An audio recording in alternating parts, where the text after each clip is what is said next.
One summer's evening, just for my pastime, as I strolled down by the Dime Green, when pinks and daisies were in abundance, and the king of songsters did sweetly sing. Now as on I wandered, I met a couple. Their names to you I'll soon make known. For the young man's name, it was Terry Fagan, and the fair girl's name was Miss Florrie Cone. Now as on they wandered, I followed after, for to follow them I was fully bound. And in their footsteps I marched onward to a mossy bank where the both sat down. He pressed her gently to his bosom. To wed you, Florrie, I do feel inclined, but I lately heard that you have slighted me, and that you are going to change your mind. Oh, Terry, darling, I have a true love, oh, a true love of a high degree. £500 is his yearly income, which he is intent for to spend on me. And now, Florrie, darling, you talk of riches. Sure, I have land and great property. You see my cornfields, they're all around you, and my virgin crops that I yield so free. So if you knew your future fortune, you would leave this young man and marry me. And now, Terry, darling, your offer's pleasant, but to accept it I'll not consent. For a farmer's wife has got no pleasure, and perhaps your fortune might be only land. In a quiet townland, the now called Mackerel, a happy couple you'll surely find. Now near hand too, young Terry's dwelling, you'll find the author of these noble lines.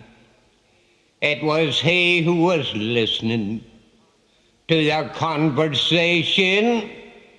It was he who followed and for them did toil.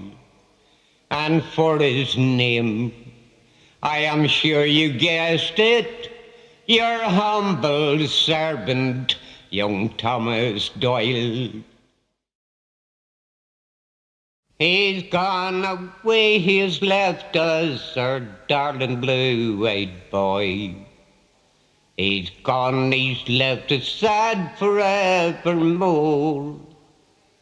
On the 93rd of May, his spirit passed away, and he never died so suddenly before. Now we knew that he was dying by the colour of his breath. We knew the flower was ebbing in the bud, and the doctor said the only means of saving him from death was to stop the circulation of his blood. So we bathed his weary head in a pot of oil and lead, and then we left him gently down to rest. But in the middle of the night, a burglar broke in, and he stole the mustard plaster from his chest. Now I never can forget the day his spirit passed away, 'Twas early in the morning, late at night. The ducks were sweetly singing, and the hens were making hay, and the sunny moon was shining dark and bright.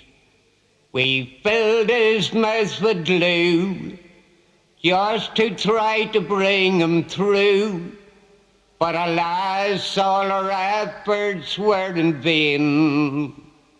Now after all we had tried, he snuffed, he sneezed and died. He blew his nose, he sneezed and died again. So he's gone forevermore at the age of 94.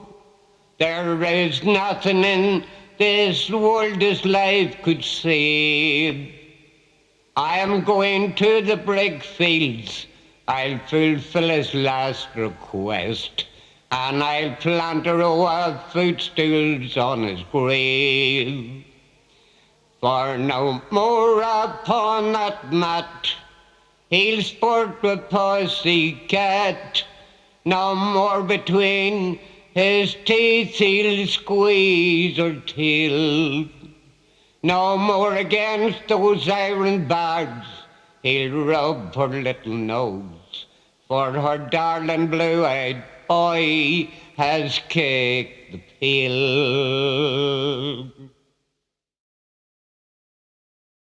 I am sailing away to a far-off land with a stiff and a steady breeze.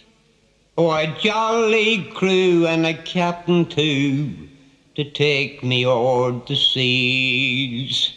For to take me o'er the seas, my boys, to my true love far away.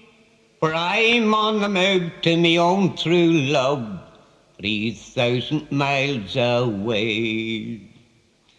Now my true love was beautiful, oh my true love was young.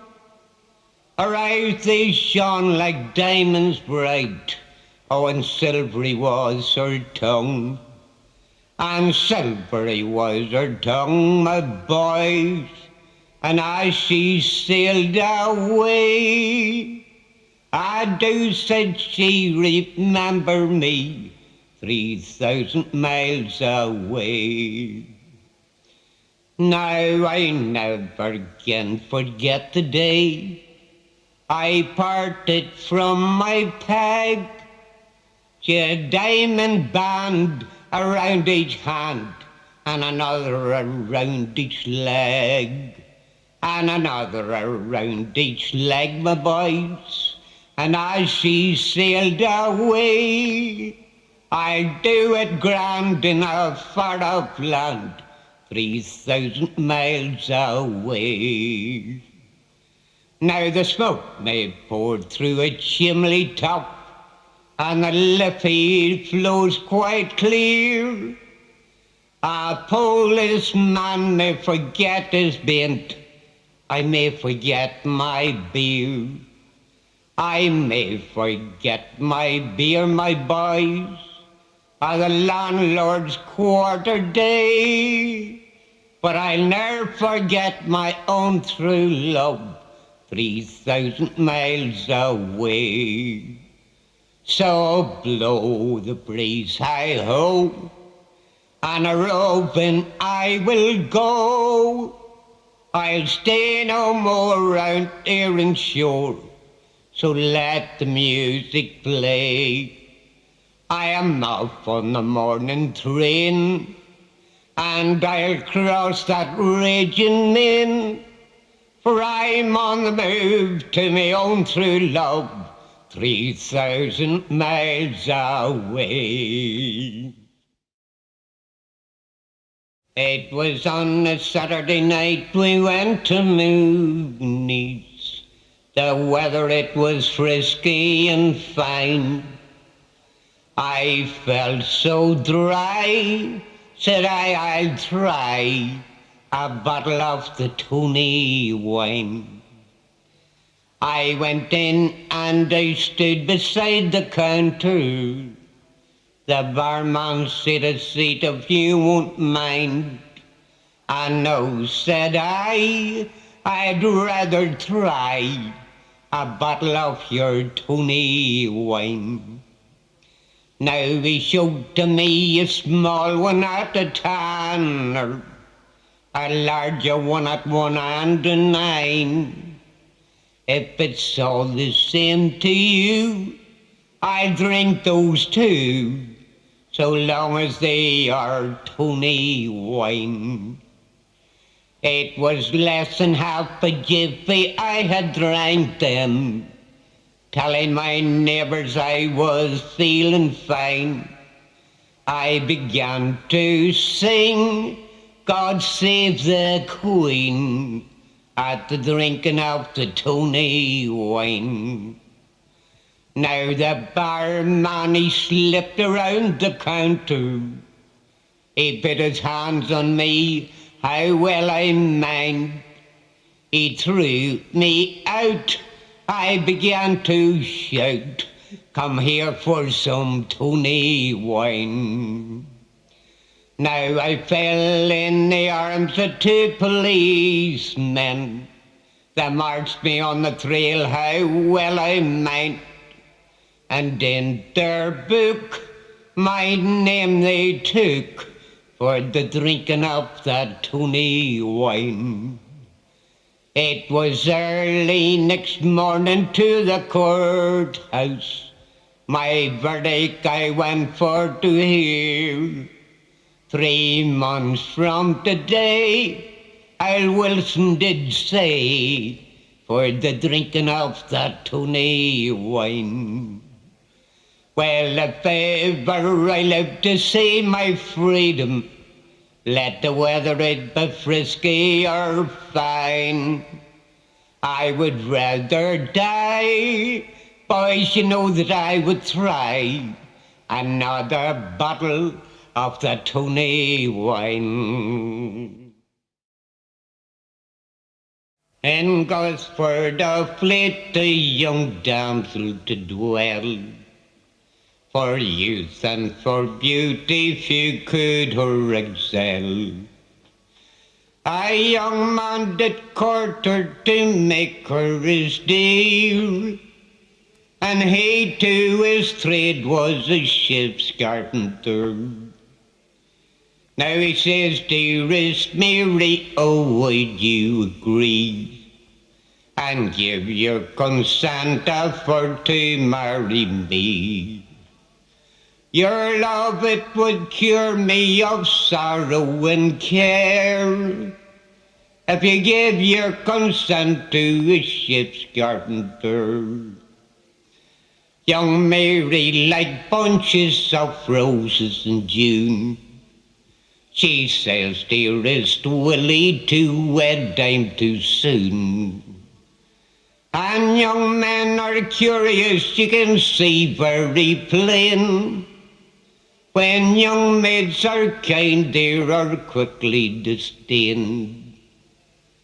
He led her then into a valley was deep, till at length poor young Mary began for to weep. She said, "Cruel Willie, you've led me astray. One purpose my innocent life to betray. You guessed it just right, this old death count you gave. For all of last night I spent digging your grave." When poor ruined Mary, she heard him say so, the tears from her eyes like clear fountains did flow. She said, "Pity my infant and spare me my life. Oh, pity my life, or my soul you'll betray. Pity my life, or my soul you'll betray, or your soul to perdition will be hurried away." Now this is no place to dispute or to stand, and instantly taking the knife in his hand, he pierced her fair breast, and the blood did flow, and into the grave her fair body did throw. He buried her up, and he then hastened home, left none but the wild birds her fate to make known. He went down on shipboard without more delay. He is bound for Plymouth to plough the salt sea. But a young steward on board of courage was bold. One night very late he went down in the hole, when a beautiful damsel to him did appear, and she in her arms held an infant most dear. He was merry with liquor he made to embrace, comforted with joy she beheld in his face, and to his sad amazement she vanished away, and he told the captain without more delay. Now the captain he summons the jolly ship crew, saying, "My brave heroes, I'm afraid some of you has murdered some fair girl before we came away, for her infant ghost haunts us now on the sea. Now he that confesses his life we'll not take, we'll leave him off at the first island we meet." Young Willie he instantly fell to his knees, the blood in his veins with horror did freeze. He cursed cruel murder, oh what have I done? God help me, I doubt now my soul is done. There was none but the sea rats to mourn his sad fate, and raving distracted he died that same night. So come all you pretty fair maids to me land and near, and I tell you the fate of an innocent dear. In a glen near Southampton in a valley was deep, her body was found and caused many to weep. So in Gosford Green churchyard her body now lies, and I hope that her soul is with God in the sky. Well, as I rode out one evening down by a narrow lane, I met with Mr. Gilmer, he's the keeper of the game. I said unto his servant maid, if it's only by the law, I'll have that maid lie in my bed at the other stopper wall. Now go away, young man, she said, and do not bother me. Before that I lie in your bed, you may answer my questions three. 3 questions you must answer me. When it's on them I will call. Before that I lie in your bed at the stopper wall. Now for my breakfast you must get a bird without a bone, and for my dinner you must get a cherry without a stone, and for my supper you must get a bird that has no gall. Before that I lie in your bed at the stopper wall. Well, when the bird is in the egg, it really has no bone. And when the cherry is blossoming, it really has no stone. The dove, she is a gentle bird, and she flies without a gall. So it's you and I in the one bed lie, and you lie next the wall. Ah, go away, she said, and do not bother me. Do not make complex, boy, complex you will see. I do not mean a complex. And answer me what I say. Before we'll go to bed together, this is what she said. What is rounder than a ring? What's higher than a tree? What is worse than womankind? What's deeper than the sea? What bird sings best? What three birds first? And where the dew first fell? Before that I'd lie in your bed at the stopper wall. Well, the globe is rounder than a ring, heaven's higher than a tree. The devil is worse than womankind, hell deeper than the sea. The three sings best and the heather bird first, and the sun had that you first fell. So as you and I in the one bed lie, and you lie next the wall. Now to conclude and finish, I think it would be right. These couple, they got married, and they both stored delight. This maid, she was so clever, but he answered her questions all. So he took her in his arms, and he left her along the wall. Oh, on Monday I met Mary Ann, on Tuesday Mary Jane. On Wednesday beautiful Miss McCann, on Thursday Kitty Payne. Oh, on Friday Betty Hopkins, on Saturday Nellie Small. And on Sunday night I made up my mind to curtain everyone. Now for Mary Ann, she pulled the hair till it was red with blood.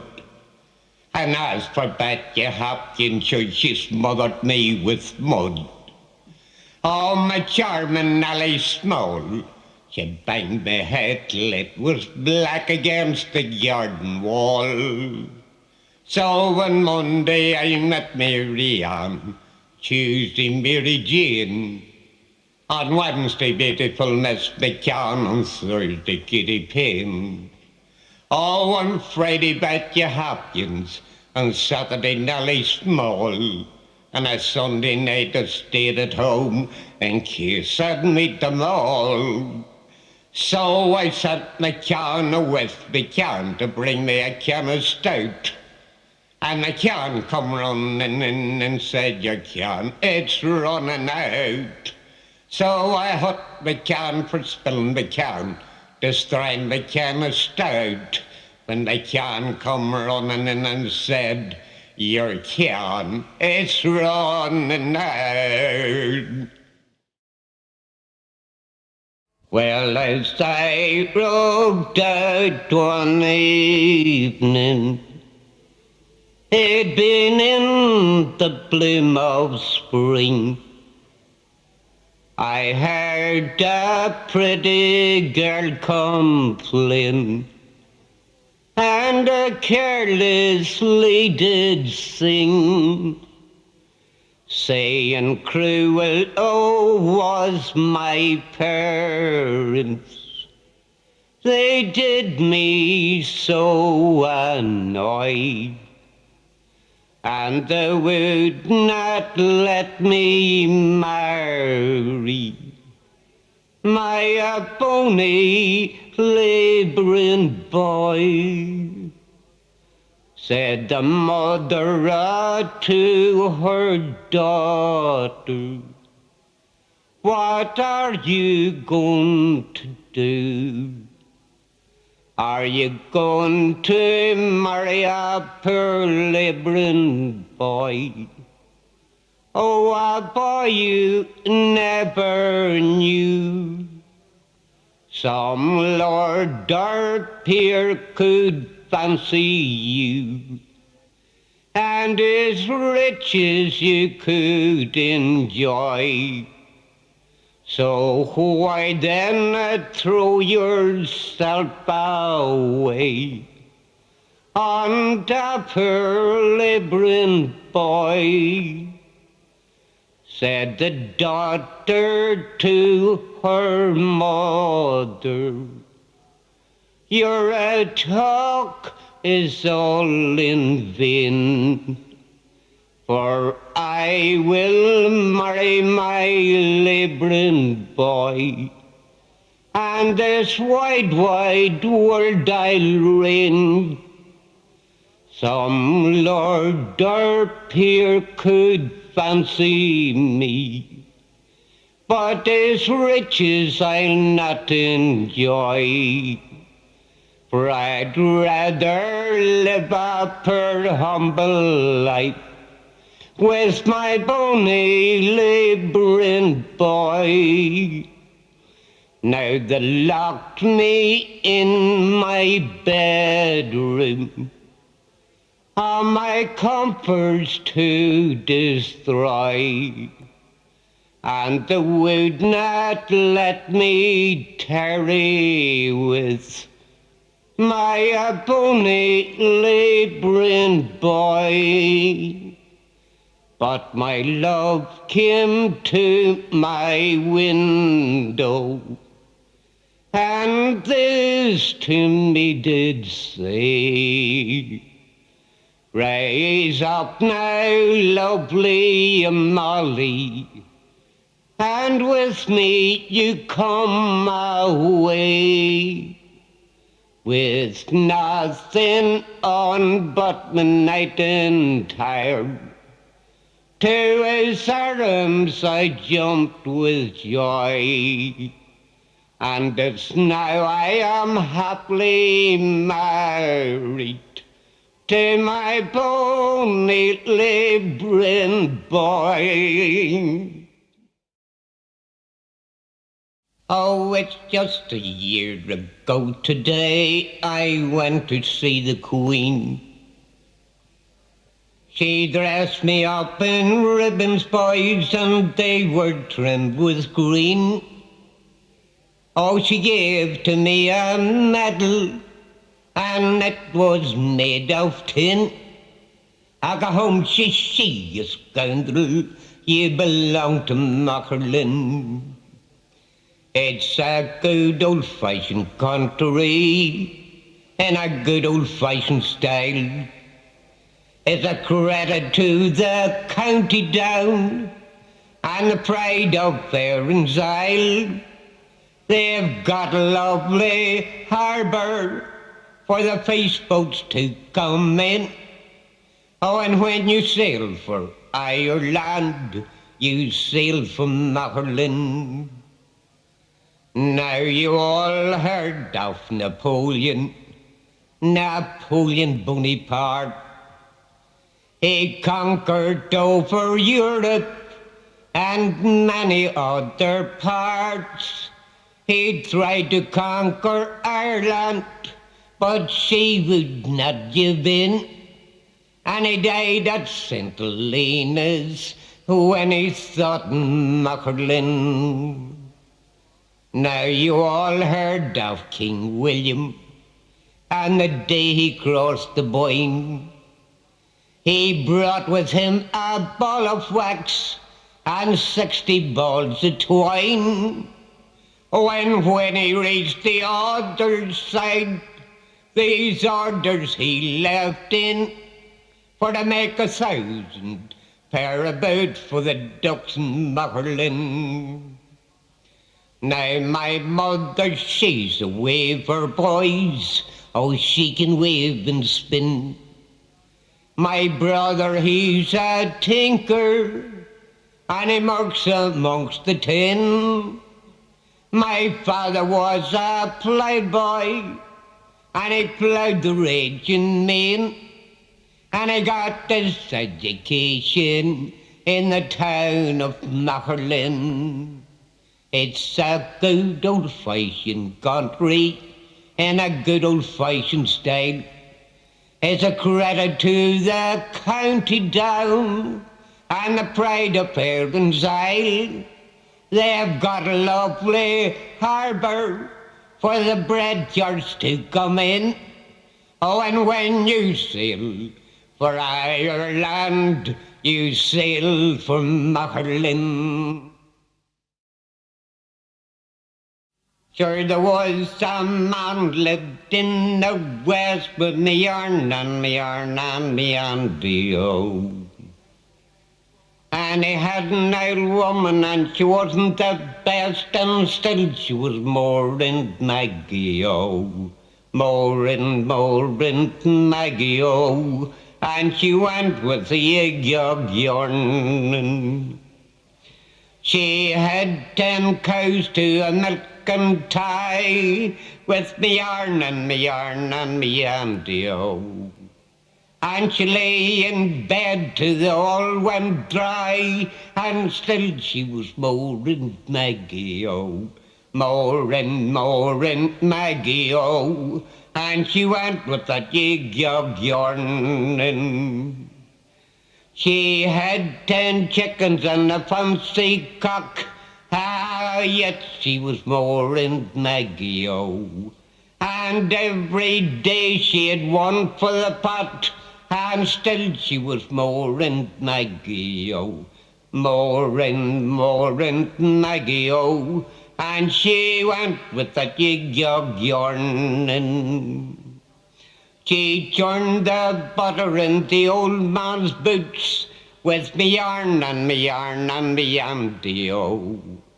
And she dressed the butter with the tongs and the crook, and still she was Mourne Maggie O. Mourne Maggie O. And she went with that yig yarn.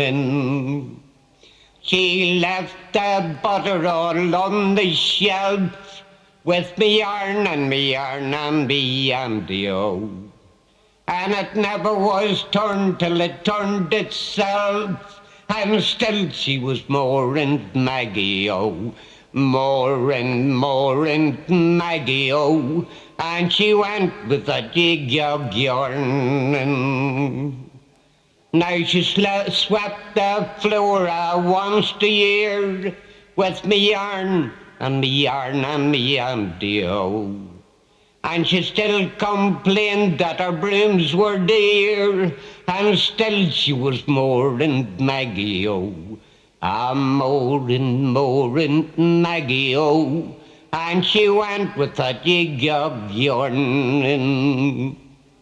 Now she said her prayers on the broad upper back, and still she was Mourne Maggie O. And she could put her heels at the back of her neck, and still she was Mourne Maggie O. Mourne Maggie O. And she went with that yig yarn.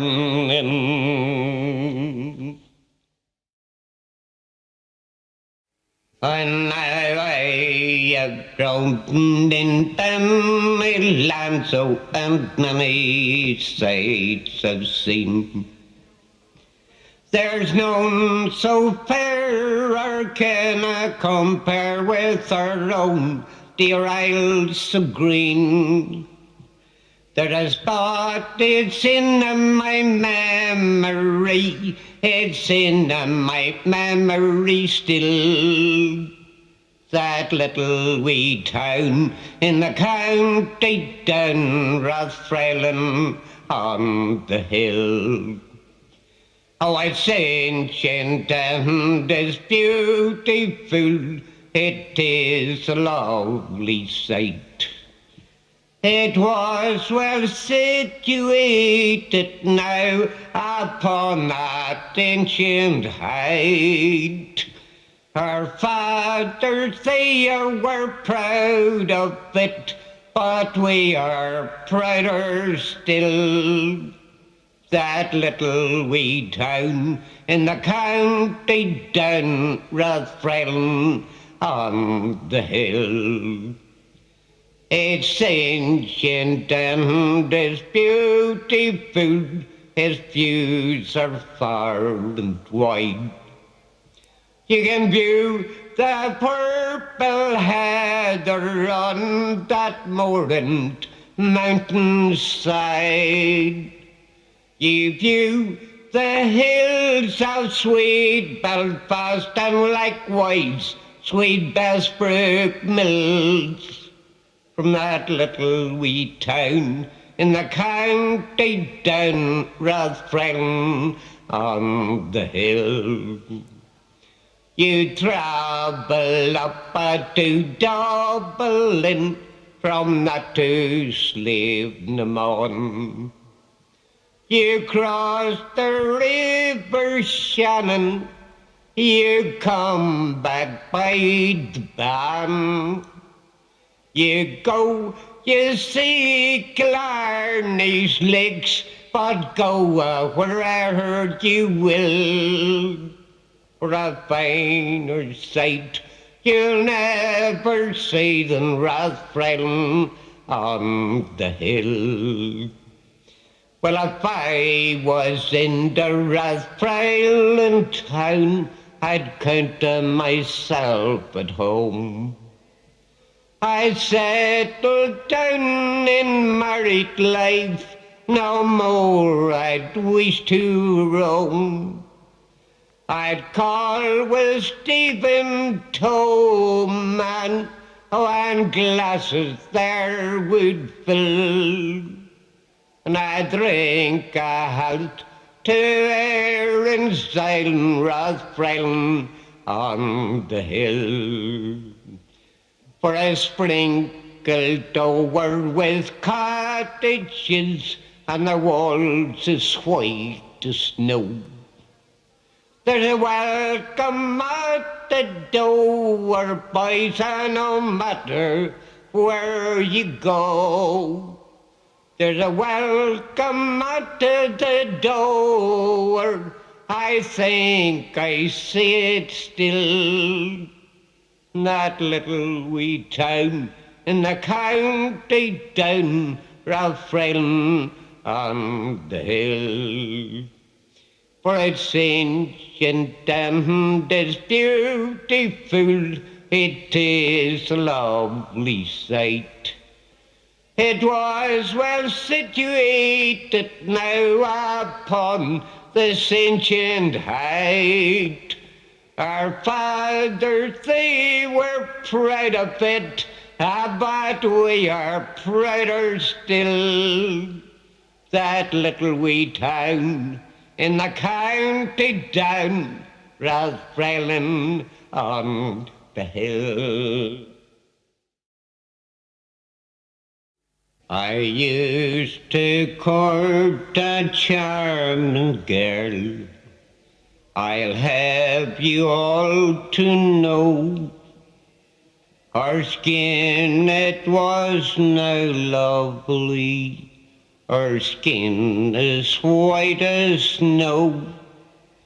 I met her in a shady lane, happy there were we, listening to the Nightingale singing on yon tree. We walked a little further into a shady lane. Was there I stopped this pretty girl, I asked her for her name. She said her name was Annie, that filled my heart with glee. listening to the nightingale singing on yon tree. Annie and I go roving through the fields so gay. We'll talk of love and happiness and drive all care away. And when the moon is shining bright, happy we will be, listening to the nightingale singing on yon tree. And now that we are married, we are blessed with children three. We sit around the fire, what a happy family. God bless the old church down the lane, beside the big oak tree. That's where I heard the nightingale singing on yon tree. Oh, my first love was Sarah, sure no one was fairer. In fact, sure her equal I ne'er saw before. Now I fell in love with her, she was a domestic. She lived in a mansion near to Balnamore. Now the first time I met her, I ne'er will forget her. Her eyes shone like diamonds, my heart did roll on. What joy and delight as I had done that night, when I first got accepted to Sarah's young man. I was later invited with joy, quite delighted, and always seemed pleasing to what she gave me. Between supping and souping we talked to perfection, how I enjoyed her hot pancakes and tea. But one night unexpected, I ne'er will forget it, while entering the kitchen right before my eyes. Who did I see there but a peeler in blue? Sat cozy by Sarah, I stood in surprise. So then, as I ordered a clear explanation, what heedless conduct of Sarah began, she laughed on the lobby to her clumsy Bobbie, got hold of the collar on Sarah's young man. Says the Bobbie to me, oh, what did you see? You take my advice, you go quietly out. I'll bite you if I do, so you'll come out too. The peeler began for to shove me about. In the midst of the shuffle, then came the master. The peeler took flight up the kitchen stairs ran. Oh, and when I got able, crawled under the table, and I situation for Sarah's young man.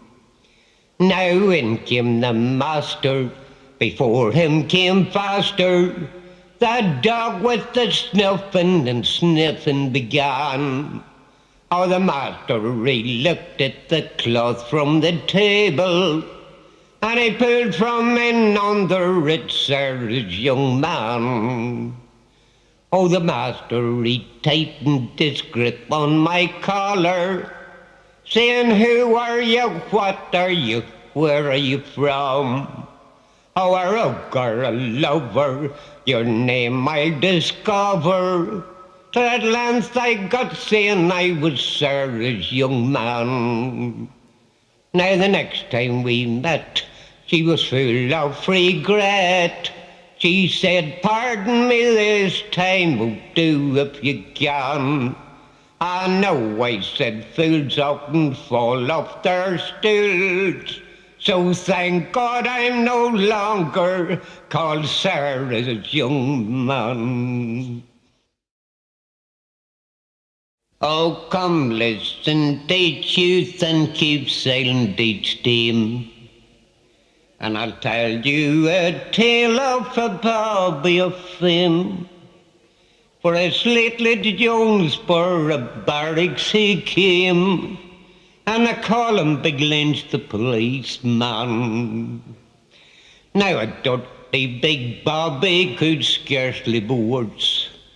He came to this country no doubt as a curse. Your name, your character, your ways and your purse is at the mercies of Lynch the Policeman. If a woman would happen to go to the town, her cares and her sorrows with whiskey to drown, right out of her wagon he'd soon chuck her down, for he's dirty Big Lynch the Policeman.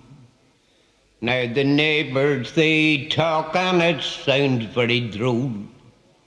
Willie Murray won't go to the barracks with coal, in case that Lynch would shove him into the black hole, for he threatens Big Lynch the Policeman.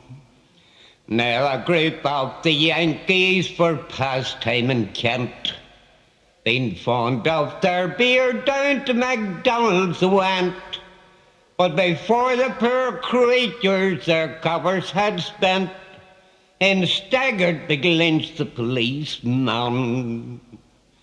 Now not knowing this man or his vicious career, saying, chummy, God blame us, we'll stand you a beer.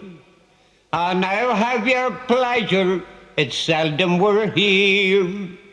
Oh, I yelled him, said Lynch the Policeman. Now the khaki-clad heroes was seized with affright, for the beer he did varnish and put out of sight. When his stomach was full and his bladder was tight, out staggered Big Lynch the Policeman, dressed up like a lord with his Hamlet and cape, gigantic promotion in arms and shape.